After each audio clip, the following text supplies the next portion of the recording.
Hello, my name is Jupiter Hadley, and today we're doing another version of Jupi Plays All the Games, this time from the ProcJam Summer. The ProcJam is a procedurally generated game jam. Normally they have a yearly game jam in like October-November time, but as that wasn't always the best time for everyone, they decided to do a summer edition of their jam. This was a low-key version of their main jam that ran alongside the Kickstarter that was funded for their main jam. There were some optional themes that you could pick. There were about 12 of them, and you could get a randomizer to get one of those themes to help inspire you. You could make anything that makes something. This could be games, generative software, music, art, recipes, wallpapers, literally anything, and I'm checking out each and every one of the creations. About 10 per video. Links to the individual entries will be in the description, so you can check them out further. As always, all my info will also be in the description, so you can check me out on Twitter or various other social media platforms, as well as support me on Patreon if you enjoy this sort of work. That really helps me continue to do this. Thank you very much for watching, liking, and commenting. At the end, I'll probably have an article of my favorites at Big Boss Battle. Next. We're checking out an ice cream generator, exactly what you need in this hot weather. And basically, it generates an ice cream cone. This one's raspberry ice cream. I love raspberry. Vanilla and chestnut ice cream. Oh, we got raspberry again. I like how it changes the cone subtly as well. Raspberry and bubblegum ice cream. Blackberry ice cream, pumpkin and mint ice cream, peach ice cream, orange ice cream. So I'm going to tell you a story while I sort of click through these ice creams at random. There was an ice cream stand the next town over, so the town that I went to during the summer actually. Dark chocolate and pumpkin ice cream sounds great. And they used to have 48 different flavors of soft serve, and I used to always get Tutti Frutti, I believe, and I have no idea what Tutti Frutti even is, but it was always so good. I could go for pineapple, though. There was definitely pineapple a few back. Get raspberry a lot. I loved all of their flavors, and I would always go there, and they did have pistachio. I'd always go there and think, oh, I'll get a new one, and I never got a new one. But it's just really cool. They had so many flavors, I don't know. Lots of fond memories of the ice cream stand. Next. We're checking out scenes through a window, and this is a bot that makes these little window scenes. It procedurally generates these window scenes. It looks like a couple times a day, so you can have them in your timeline. I'm going to flick through the media. I think there's 105 of them. Oh, can we not flick through media? I don't know how Twitter works. It's got beach, nighttime view. It looks like the ocean to me. The ocean at night. Oh, little boat. We've got forest ones. So it's quite the variety. I like how the wallpaper also changes around the window. That's quite nice. And sometimes the window's open and other times they're closed. It's a good variety. So Twitter bots are really nice if you want some little bits of art and procedural generative things to pop up in your timeline in between all of the people ranting about whatever's going on. Whatever people do on Twitter. But yeah. It's quite nice. I quite like checking out Twitter bots from time to time and seeing what they create. Next. We're checking out 10,000 imaginary boys, so we can generate a boy, imaginary boy on Twitter to generate a boy instead. Oh, it's also a Twitter bot. I can have boys on my timeline. Cool, but we're gonna generate a boy here. He is your refreshing pet, your hiddenness. Alright, so some of these boys won't be appropriate, but I'm going to generate them. He sang a song with incoherent soundlessness. Well, that sounds mysterious. He sounds like a mermaid. His bulge reveals softness. Okay. His champagne curly hair smelled just like chocolate. Lots of food imagery going on right there. Behind the branches, he is insolent dizziness. Before he fades, he is unorthodox. He lies on a stone slab with a statue of Thanos and rosary beads strewn around him. These are some interesting boys. When he touches wine glasses, he becomes dedication. Alright then. And you can follow the Twitter bot to just have some put every hour, it looks like. It looks like quite often in your timeline. Next. We're doing toxic. I'm going to put Jupiter Hadley as a seed, and for the destination count 2, I guess. Cool.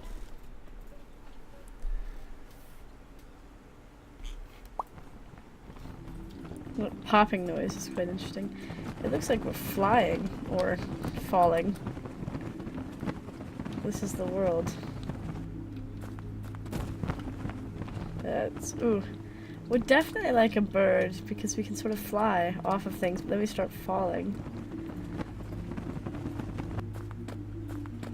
What if we jump, we fly? So I'm gonna kind of walk up a bit higher before I fly. Oh, I seem to not like walking. I'm turning like red.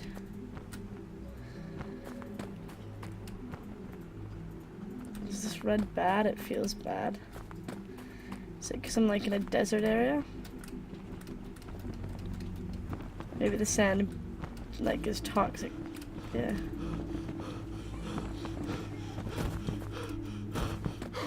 You better in the water? Doesn't seem to be. Pretty sure we're gonna die. Aw. Next. We're playing Chroma Conflict.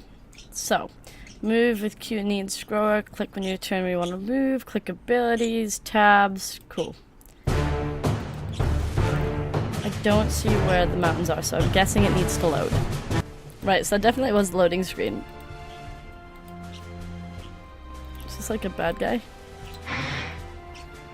Pretty sure I blasted at myself. I thought maybe the silhouette character was the bad guy because it was a silhouette, but these seem to be the bad guys. So I guess we'll start moving over towards them. I like how fast our warriors move. I'm guessing, I'm calling these our warriors. Alright. You're gonna attack me? Ow! Alright, so we're gonna go here. Maybe quick lash. Nope. This, tear gas. A single tear can bring down so-and-so. Alright. Charge. You're dead. Should we charge you again? Yes. Cool. This is a neat turn-based game. Next. We're playing Infestation. You're in a dyed tundra. Right. You're in a beautiful estuary. You're in a damp plateau. There's a werewolf nearby. Attack. You attack the werewolf. Attack. You attack the werewolf for 3 damage. The werewolf attacks you for 3 damage. Attack. You defeated the werewolf. You're in a beautiful estuary. Damp plateau. You're in a sunny desert. There's a gnome nearby. A gargoyle nearby. Attack. Ah, he damaged me. Okay. You're in a dirty forest. There's a Loch Ness monster nearby. Let's go right. You're in a wet plain. You're in a foggy savanna. There's a river nearby. You're in a dirty plateau. I quite like this. Burnt desert. A beautiful plain. There's a large boulder nearby. There's a viper nearby. Let's attack it. Oh, 7. Yeah, let's defend. Nope, it attacked me for 6. You die a lot, though. Next. We're playing Random Hell. After reaching the last sector, I didn't realize it would click to the next bit. All of these years you studied all of its patterns, its abilities, its stats. You thought it would be easy, but it had a new ability, and you didn't know of. The randomization. After failing against this new ability, you had to repeat all your past tests just to make sure you'd still are able to beat it. But first... Oh no! Oh no! It's like the window's moving across the screen. Cool. This is gonna be fun. I'm gonna have to readjust how I'm recording this. Cool, here's my whole screen. Let's play. Sure. Color. Let's change the color a bit. I want purple. I don't. Yeah, you're fine. You're gonna. So this is supposed to be like a super challenging game. I don't even feel like we're doing any damage to it. I mean, we are because its health is going down, but also very slowly.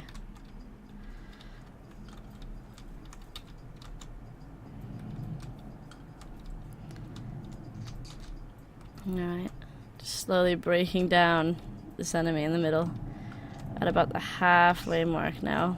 And I guess the window's just not going to move any further. I don't know, it had me convinced that it definitely was going to, because it had at the start.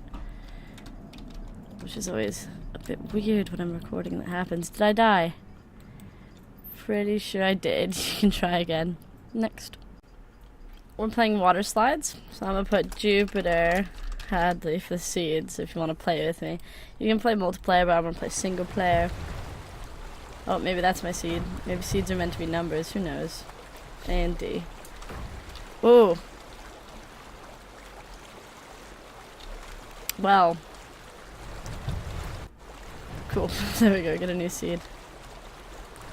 So you can kind of move a bit, which I don't know if that's a good thing, because sometimes you move way more than you intend to. I haven't been on a water slide in years. Now I kind of want to go on one. There used to be this, well, it's still there actually, where I lived back in America. There was a amusement park nearby, and it had a water park attached to it. And every year we'd go, and at least one day we'd spend in the water park. Most of the time we just went on the rides in the normal park because, I don't know, my parents didn't quite like walking kids around a park that were damp. So we'd like devote a whole day to the water park. You also need extra stuff like swimsuits and whatnot. Whereas for regular park days you don't. Ooh, I think it's like frozen. Okay. But yeah, I kind of miss it. Next. We're playing Perlin, well we're checking out Perlin Beaches.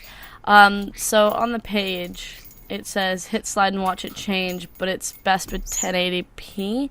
The thing is, I can't open it up that big. This is about, like, I don't have that option. This is about as big as it'll go. Because my computer is not any bigger, my monitor is not any bigger than this. But it generates these different beaches that have some water running through them and different amounts of sand and grass, which is quite nice.